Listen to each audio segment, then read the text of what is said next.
안녕하세요. 로버트 그린의 책 권력의 48가지 법칙의 마지막 여정이네요. 드디어 제48 법칙, 무형성을 가정하라. 네, 드디어 마지막 법칙입니다. 그런데 이 마지막 법칙, 좀 이상하지 않나요? 우리가 지금까지 47개 법칙을 통해서 권력을 어떻게 쌓는지 온갖 기술을 배웠잖아요. 네, 그렇죠. 아주 구체적인 기술들이었죠. 그런데 마지막에 와서 갑자기 아무 형태도 갖지 말라니요. 이건 뭐랄까, 산 정상에 올라가는 법을 다 알려주고는 정상에 오르려면 유령이 되라고 말하는 것 같아요.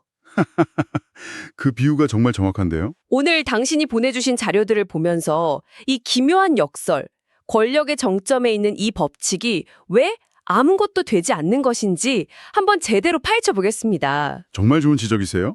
이 법칙이 마지막에 있는 건 절대 우연이 아니죠. 이건 다른 모든 법칙들을 완성시키는 동시에 다른 법칙들이 왜 실패하는지를 설명해주는 열쇠거든요. 아, 실패의 원인까지도요? 네, 핵심은 권력 게임의 본질을 꿰뚫는 한 문장에서 시작해요. 바로 영원한 것은 없다. 당신이 어떤 성공적인 형태, 계획, 전략을 갖는 순간 그건 이미 과거의 것이고 곧 공격받을 표적이 된다는 거죠. 바로 그 냉정한 현실 인식에서 출발하는 겁니다. 그러니까 형태를 갖는다는 것 자체가 이미 낡아가는 과정의 시작이다, 이런 말씀이시군요. 맞습니다. 자료에서도 쇠퇴와 노쇠의 징후라는 아주 강한 표현을 쓰던데요. 근데 그게 좀 막연하게 들려요.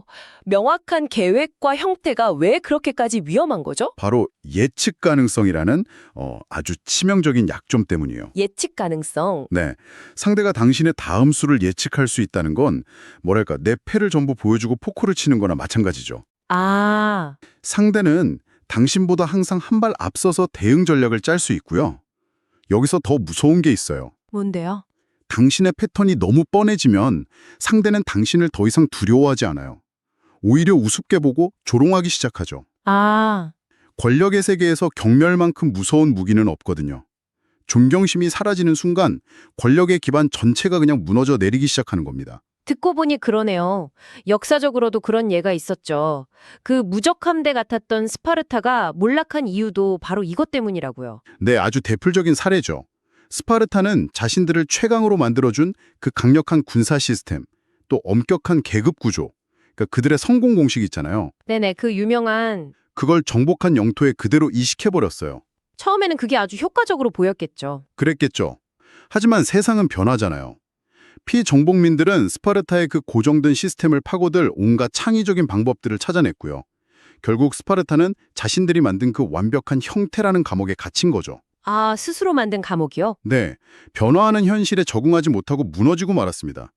가장 큰 강점이 가장 큰 약점이 되어버린 거예요. 스파르타의 예는 정말 흥미로운데 한편으론 이런 의문도 들어요. 어떤 점이죠? 그들의 시스템이 수백 년간은 성공적으로 작동했다는 점도 무시할 순 없지 않나요? 어느 정도의 형태나 구조는 조직의 안정성을 위해 필수적인 것 아닐까요? 네, 그렇죠. 모든 것이 물처럼 유동적이기만 하면 조직 자체가 그냥 혼란 속에서 붕괴될 위험은 없나요? 바로 그 지점이 이 법칙을 오해하기 쉬운 부분이에요. 무용성은 혼돈이나 무질서를 의미하는 게 아니에요. 여기서 말하는 건 전략적 유연성이죠. 전략적 유연성? 네. 조직 내부의 기강이나 목표의식 같은 핵심은 단단히 유지하되 외부 세계에 대응하는 방식, 그러니까 전술과 형태를 끊임없이 바꾸라는 거예요. 자료에서 물이나 수문에 비유하는 이유가 바로 그거죠. 아, 어떤 그릇에 담기느냐에 따라 모양이 바뀌는. 맞아요. 물은 본질을 잃지 않으면서도 모양을 자유자재로 바꾸잖아요. 중요한 건 적의 눈에 어떻게 보이는가예요. 내가 실제로 계획이 없다는 게 아니라 적이 나의 진짜 계획을 도저히 파악할 수 없게 만드는 거죠. 아, 그러니까 적이 공격하려고 조준경을 들여다봤는데 타겟 자체가 계속 움직이고 변해서 조준을 할 수 없게 만드는 거군요. 정확해요. 그게 바로 궁극의 방어 전략인 셈이죠. 자료에 인용된 고전의 한 구절처럼 현자들은 헤아릴 수 없는 심연에 숨고 형태 없음 속에서 움직여서 누구도 그 경계를 넘볼 수 없게 만든다고 했어요. 상대는 당진이라는 안개를 공격하다가 제풀에 지쳐버리게 되는 거죠. 솔직히 좀 무책임하게 들리기도 해요. 하하, 무책임하다니요? 모든 계획을 버리고 물처럼 흘러가라는 건 어떻게 보면 그냥 아무것도 하지 말고 상황에 되는 대로 맡겨라라는 말처럼 들릴 수 있거든요. 이게 정말 권력을 얻기 위한 공격적인 전략이 맞나요? 그 질문이 반드시 나와야 해요. 만약 이 법칙을 내면의 평화를 위한 무슨 선사상처럼 받아들이면 완전히 잘못 이해하는 거예요. 아, 그런 게 아니군요. 네, 자료에서도 명확히 선을 긋죠. 이건 권력을 증가시키기 위한 아주 공격적이고 목적 지향적인 전략적 자세라고요. 심지어 이렇게까지 말해요. 새로운 상황에 완벽하게 적응하기 위해서라면 과거의 빛나는 성공 경험이나 네, 당신이 철석같이 믿어온 법칙들까지도 과감히 버릴 줄 알아야 한다고요? 과거의 성공 공식까지도요. 그럼요. 어제의 성공 공식이 오늘의 실패 요인이 될 수 있다는 걸 인정하는 거죠. 모든 상황을 새롭게 판단하고 측정하는 주체는 오직 당신 자신이어야 한다는 겁니다. 듣다 보니까 이 무용성이라는 게 단순히 48가지 기술 중 하나가 아니라 마치 다른 모든 기술들을 실행하기 위한 컴퓨터의 운영체제, OS 같다는 생각이 드네요. 와, 운영체제라니. 예를 들어 우리가 예전에 다뤘던 의도를 숨겨라 같은 법칙도 이 무용성이라는 바탕이 없으면 제대로 작동하기 어려울 것 같은데요. 정말 완벽한 비유네요. 맞아요.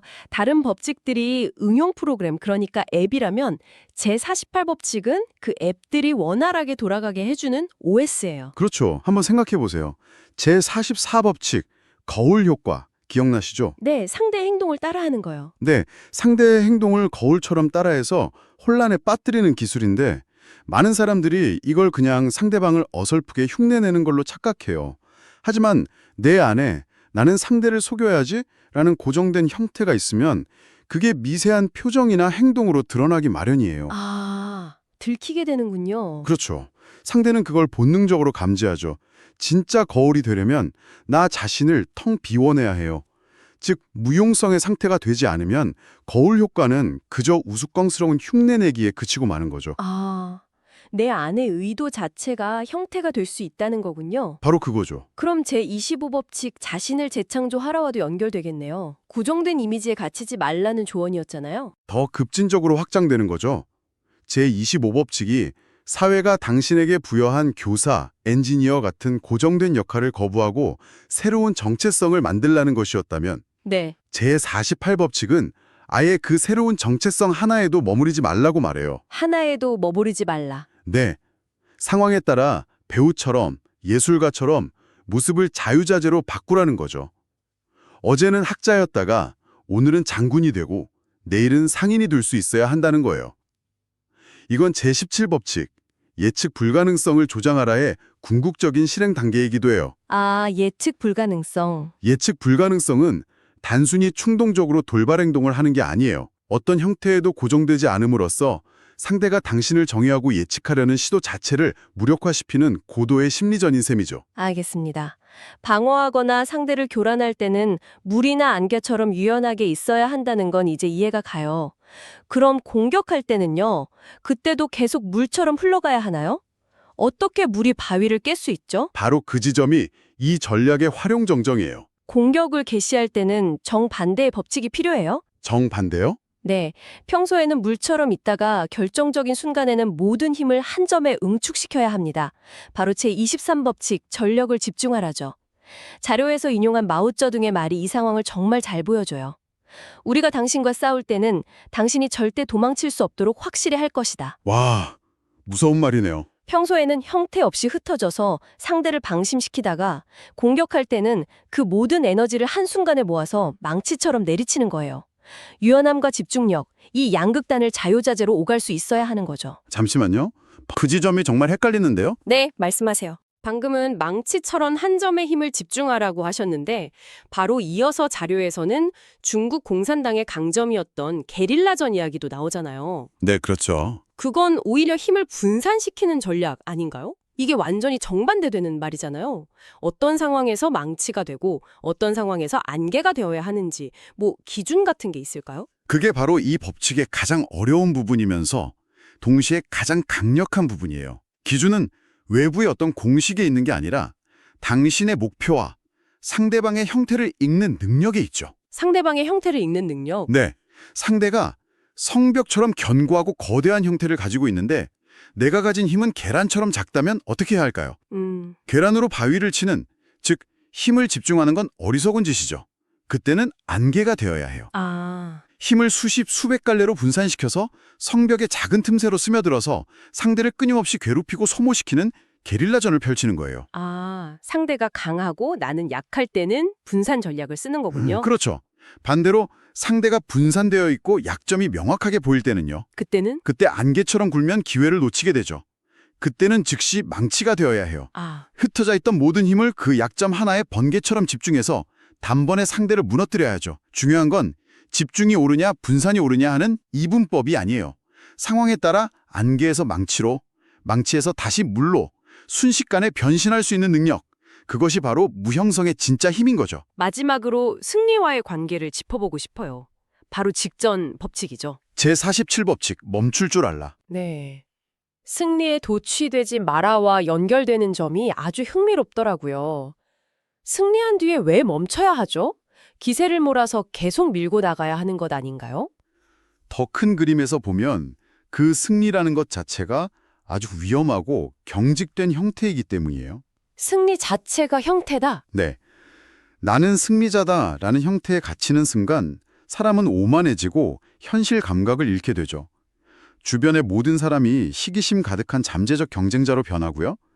승리의 영광에 취해서 변화하는 상황을 잊지 못하다가 결국 몰락하는 경우가 너무나 많아요.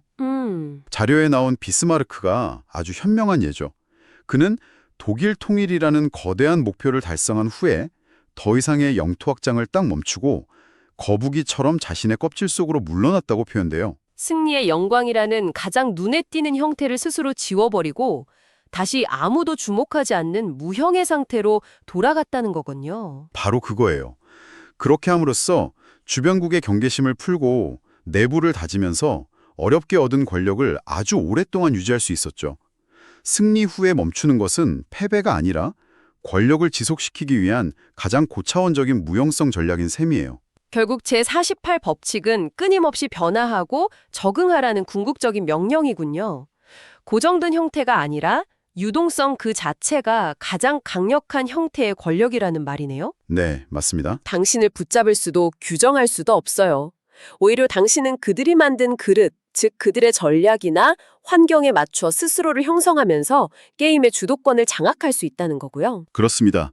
궁극적인 권력이란 화려한 왕좌에 앉아있는 그런 고정된 이미지가 아니에요.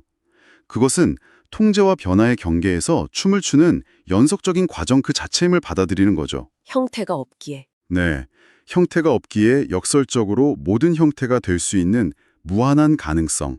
그것이 바로 이 마지막 법칙이 말하는 권력의 진짜 본질입니다. 자, 그럼 오늘 나눈 이야기들을 바탕으로 마지막으로 당신이 한번 깊이 생각해 볼 질문 하나를 남겨드리겠습니다. 지금까지 우리는 외부의 적이나 경쟁자와의 관계, 즉 외부 세계에 적응하는 무형성에 대해 이야기했습니다.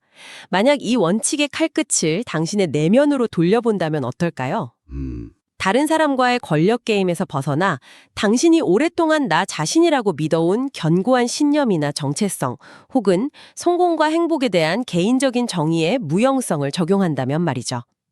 당신의 삶을 단단하게 지탱해주지만 때로는 당신을 가두는 그 형태들을 전략적으로 허물고 재구성할 수 있다면 당신의 삶을 살아가는 방식은 어떻게 바뀔 수 있을까요?